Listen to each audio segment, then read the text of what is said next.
Okay, hello everybody, it is Rude. I am back with another video. I have done this video about 6 times over, but it just keeps going on for too long and I don't want to render out a video for that long.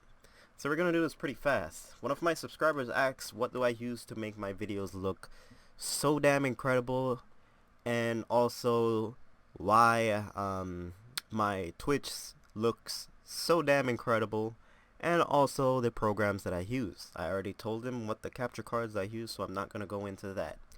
So either way, people, if you cannot tell, I have upgraded to Windows 10. I have uploaded and I have upgraded and I have gotten the drivers so everything works incredible. As you can see, I have a picture of Blake because Blake is my favorite from Ruby. So yeah, we're going to quickly go into everything else. I'm going to open up Sony Vegas real quick. If you do not know, this is how the majority of people have Sony Vegas. Like, I'm assuming you use Pro 12. I'm assuming you use Pro 12. I use Pro 12 because it's better and it doesn't give me shitty thumbnails like Sony Vegas Pro 13. Don't get me wrong, other people use Sony Vegas Pro 13. It works for them, but it's disgusting. It's a garbage ass program. There was no need for them to even make a Pro 13. It's useless. So either way, we're going to go into Sony Vegas right now. I am going to drag a video over. Real quick. I've said this multiple times. It's kind of pissing me off. Either way, I dragged in a video right here. I'm going to cut it real quick. Make it short. Make it super short.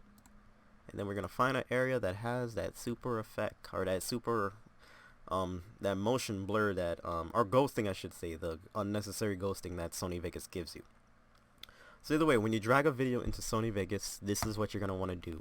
Every video you drag in here, you're going to want to disable resampling, and I usually disable maintain aspect ratio because it does give me a better rich quality. You can do that if you want. Usually people would say just disable resampling, but if you want to push that video quality a little bit better, you would disable that also. So when you do that, it will get rid of it. Now, older games that have the black bars on the screen, this becomes a problem for people who want to watch your videos. That if you're recording older games, like I record very older games and do playthroughs on very older games, right? So usually they would have these black bars on the screen, or just like a tiny little black bar at the side, right? This is what you're going to want to do. You're going to want to go into track motion, and you're just going to want to, if these are checked, check them off. You're just going to want to click the corners, and you're just going to want to drag it to the side, and you're going to try to fit it to the preview video up there. So whenever you upload it to YouTube, it will look exactly the same of how you have it right here, and you pretty much get the full thing of the video. I know I left that there. It's not necessarily important for me to go too deep into detail with it. You pretty much get the gist of it. Now, after you do that, right, you're going to want to get you're going to want to go into your video FX. You're going to want to look for RSMB, and I have RSMB right there. I'll put a link in the description to how to get that step by step. I'll put it for Sony Vegas Pro 12 and Sony Vegas Pro 13 if you use Sony Vegas Pro 13. I don't use Premiere because I don't like Premiere. Premiere has always been trash for me, and I've explained multiple times I always thought Premiere was trash. So, blah. So either way, going into it, when you go into RSMB, usually they'll have a default here. You're going to drag it in, drag it to the video. It will pop up this. These are the perfect settings for RSMB. Copy them if you want, or go into full screen so you can see it, because I am putting this video out in 720. These are the perfect settings. They won't brighten your video, they'll just make it absolutely crisp, amazing, and full of quality, or full of color, etc, etc. It'll look so much better. So copy these if you want. Those are my RSMB settings, and then bam. Now I do recommend putting in the RSMB on your video when you are done editing, because of RSMB, when you use it in Sony Vegas Pro 12, Pro 13 has the same thing. So don't be like, oh, that's why you should have got Pro 13. Pro 13 does the same fucking thing as Pro 12. So either way, when you put RSMB on your video, you won't be able to watch it in the preview screen up here. In the preview screen up here, if you do not know, because of the effect of it. So that's why I recommend putting RSMB on your video when you are done editing your video, cutting it up, do whatever you want to it. I do recommend doing that. Now let's go into our rendering settings here. Now Most people are gonna say this: go and do internet 720p in your main comp. Some people use Sony Vegas AFC, RWAMV. I've used those, but all they do is just brighten your video and gives you bad quality. So I don't use it. Now, you're gonna go into this right here, right? This is what the majority of people on YouTube use. Some people use it on bad terms, and they just use it, and their videos look disgusting. But that's why I'm here to help you today. So either way, most people will say go to 720p if you're going to actually put out a video in 720p. I put out videos in 720p, but when you use the internet 720p, it does make your video look disgusting and it looks terrible. So this is what I do. I go into 1080p. I have everything here. This right here, your frame sizing, you go to custom frame sizer and you set it to 1280 by 720. I know people are gonna be like, oh, don't do that. Oh, it'll become the same 720p, but this is 1080p. This is pretty much a 1080p format to 720p. I know it sounds confusing, but ever since I did this, 720p has been looking amazing on my channel. And if you do not know, I don't record or upload in 1080p because it's not needed. 1080p is never really necessarily needed. Most people go beyond and whatever for 1080p, but it takes longer to upload, longer to render out, and the majority of people that watch videos on YouTube do not watch a video in 1080p. I don't watch videos in 1080p. It's not needed. And that's just how it is. Now, when you go into profile, you're going to want to set that to high. Set this to 60. If you're recording if you're going to upload in 60, if you're setting it to 30, and if you're going to upload in 30 FPS, upload in 30 FPS, but the majority of people on YouTube upload in 60 FPS. The majority of people. So either way, leave your adjust frame source. Leave this at 9, leave that at 1, leave that at 2. Now we're going to go into the main thing here. I should have brought water with me. Your maximum and your average bitrate, you're going to set those both to 50. You can go higher if you want, but you're just wasting your time, and it's not really needed, and that's longer rendering times because of RSMB. Because you're putting the effect of RSMB on your video, it takes longer to render out. And if you have that 135, it's going to take 7 hours, which is not needed. So yeah, set those both to 50. One split pause. I need to drink some. Okay, people, we're back. I'm sorry about that. Allergy season acted up, and I'm losing more saliva than I should. And I've done this like over 7 times already, and talking for that long is pretty much an hour of talking. So anyway, back to it. Your maximum and your average, you're gonna want to set that to 50. When you have it to 50, you're good. Now your encoder, use quota, or CUDA. Use that if you have it. If you want to check if you have it, just go into your system and check if you have it. I have it. OpenGL, don't use that. If you have it, you can use it if you want, but don't use it. And if you do not have any of these, use CPU only. But what you're going to want to do is use this. The reason for this is because if you use when you use OpenCL or render in PC only, if you have a lot of motion on your screen, or if you have text, when you try to move in, like, let's say left or right, or if there's like a big action scene going on, it will jumble up your video and you'll have that super effect that you do not need. So use this encoder. The majority of PCs have it. Like laptops and PC, a lot of people have it on their PC. So you won't have to really worry because it should be there on your PC.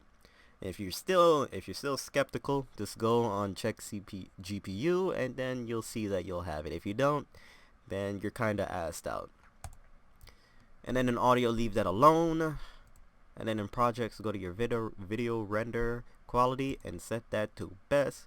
Click your save and then click OK and you're golden. And that's pretty much my settings. This is pretty much a 1080p but scaled to 720. and it does give it better quality.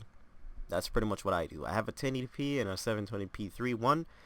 This is the 135 and this is the 135 1080p. I just use those. I use those as quick little tests, and the quality looked about the same as my main one here, but longer rendering times, and it was unnecessary. So yeah, and that's pretty much my Sony Vegas settings if you wanted to know. Now into my programs here.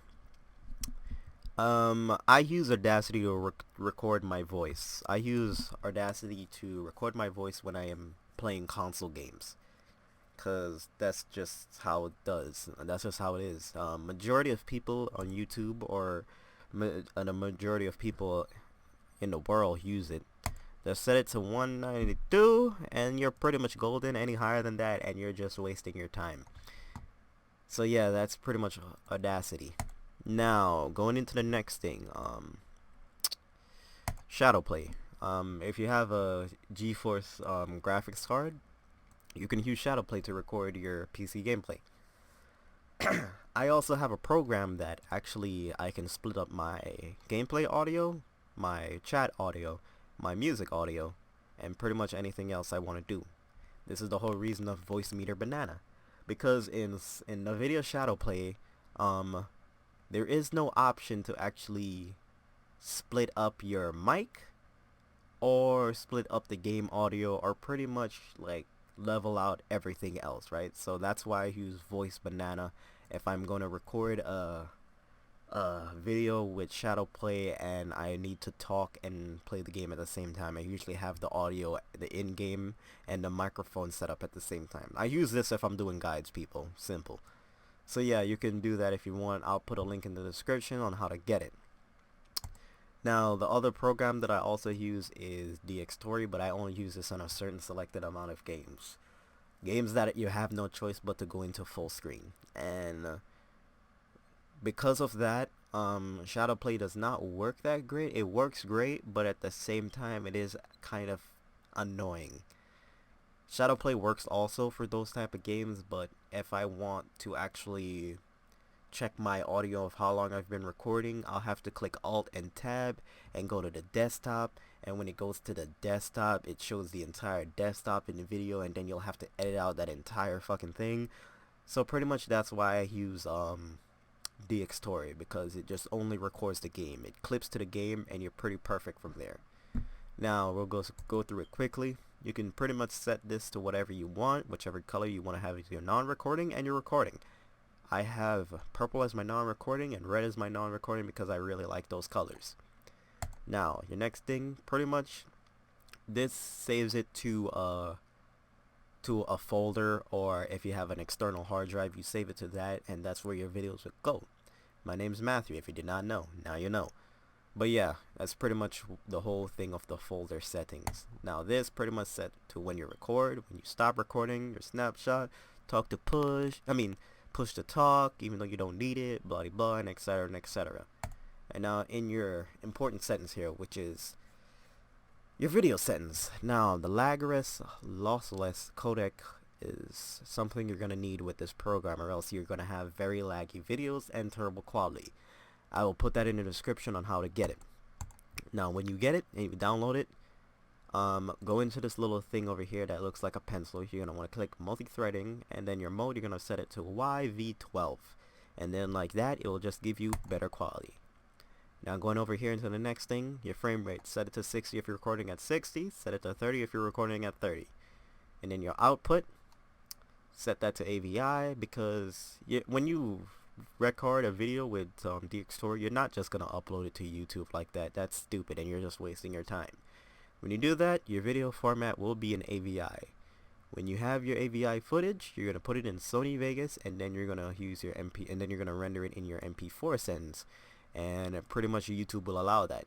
YouTube doesn't allow AVI from DxTory because it's just an uncompressed format, and you don't need that. So yeah.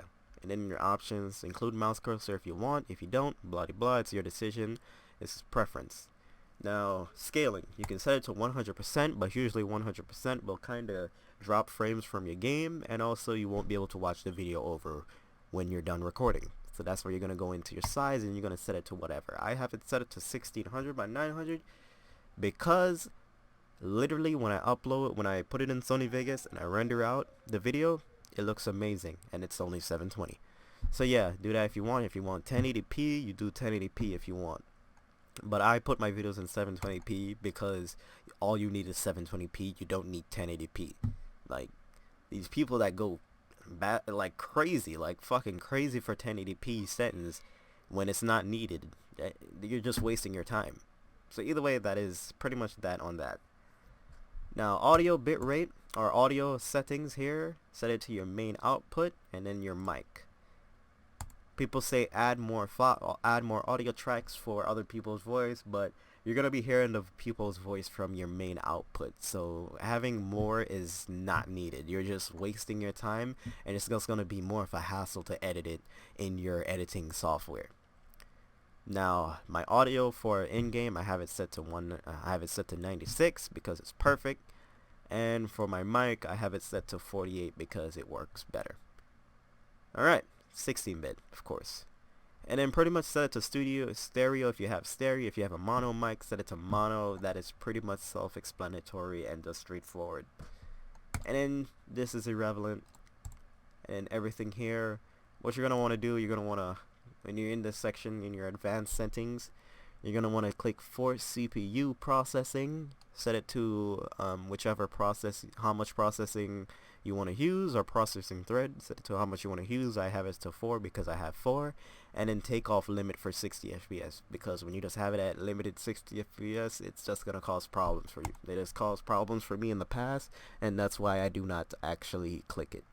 And then pretty much everything else, yeah, straightforward. And that's pretty much my settings for DX Story. Now we're going to go into my final thing here. My final thing, which is my OBS settings. Somebody asks, why do my Twitch look amazing, and why when I upload it to YouTube it also looks exactly like my Twitch and it has no downscale, which Twitch does to you. That is because I stream at 900p.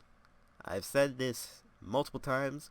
I stream at 900p because it's a perfect balance, and it is not killing my PC, and my PC usage stays under 6. Honestly, even though I'm streaming a game that has like a lot of motion, and you need to use a lot of PC usage for it, it stays underneath 6. It will go to 7 once in a good bit, but it will mostly stay underneath 6.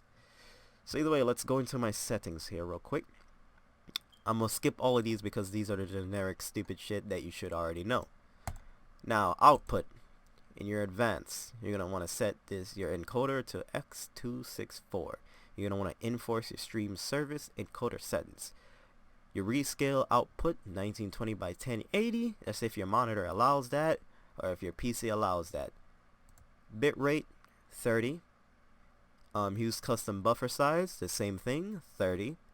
Click use CBR, and now when you click use CBR, you're gonna have these in your PC usage. You're gonna want to set that to super fast. A lot of people will go and tell you to leave it at very fast, faster, fast, medium, slow, but literally that just diminishes the quality out of your video, and the quality of your stream, and it just looks disgusting. And a lot of people do this when they have high-end PCs, but you're just wasting your time, and you're killing your PC's life a whole lot faster than it should be. So set that to super fast. That's what I use, and it works better for me, and that's why the quality of my streams look amazing. And I'm a person that does not stream. Like, I stream once in a blue moon, and I'm a person that does not stream, and my stream settings look better than the people that have been streaming and are partnered on Twitch. So blah. So yeah, when you do that, set your profile to high, leave this at none, and pretty much you're good right here. Click apply, and you're golden. Recording, I don't do recording with OBS Studio because it doesn't give me the quality of what the hell I want. And then in sample, if you're gonna stick with sample here, just set your video rate to 30, and pretty much set that to 160 because that's all you need, and set that to super fast. But yeah, advanced. And then your audio here, leave everything where they're at. Most, like, your default desktop audio will be at default, so you won't have to worry about that. Some of these may be enabled, but disable them, and then for your main mic, to set it to whatever mic you have, and then you're golden there. And then click apply, of course. And now in video, this is where it shines, people. Now, my base resolution for my stream is 1920 by 1080, but my output resolution is 1600 by 900. This pretty much is what gives me the amazing quality that I have on Twitch. This right here, this settings, copy them. You'll thank me in the end. So yeah, when you do that, your stream will look amazing. It won't be 1080p because this is like it, people. I didn't really want to get into this, but this is like this. On Twitch, you should never stream in 1080p. 1080p kills your PC faster than it's worth. That's why they say downscale. Usually people downscale to 720p. I have downscaled to 720p one time. It was disgusting. Like, you couldn't even see the text or anything, and it was just plain straight bad. So I decided, hold up, I can stream at 900p and the quality will look pretty great. So I did it, and guess what? The quality looks friggin' amazing, and it's better than people that stream at 1080p. So do that if you want. Don't stream at 1080p, people. I'm saying it right now. Stream at like 900p, 720p, or lower than that if you can. Like lower than that is gonna be disgusting, but like stream at 720p or 900p for good quality. Like 720p on Twitch is okay, and then 900p just looks incredible. 1080p will kill your PC. Don't do it. And then pretty much as you're downscaling, set that to the highest one, which is the 32 sample here. And then your frame rate, set it to 60 if you're streaming at 60, and if you're streaming at 30, set it to 30. Bam! Alright, people, that is pretty much my entire thing. My video settings on my Sony Vegas, all the programs I use, and pretty much my Twitch streaming program, and how does my Twitch look amazing like that. Pretty much my Twitch settings. So either way, people, that is about it. I'm going to get me some goddamn sleep because your boy is tired. He has been talking for 2 hours and his throat is kind of killing him. So either way, hopefully this helped you out. Sorry that I was jumbled a little bit, and sorry that I was a little bit too blunt and I actually dissed on some programs that you use. But I've used every single program that people have talked about, and the majority of them are trash. So either way, that is pretty much all I want to talk about. Hopefully y'all enjoyed the rest of this video. Advance, just leave everything where they're at. Just leave everything where they're at. And then hotkeys set up to whatever you want, but it's not needed. So either way, hopefully this video helps you, and I will see y'all next time for my next video, guys. Peace.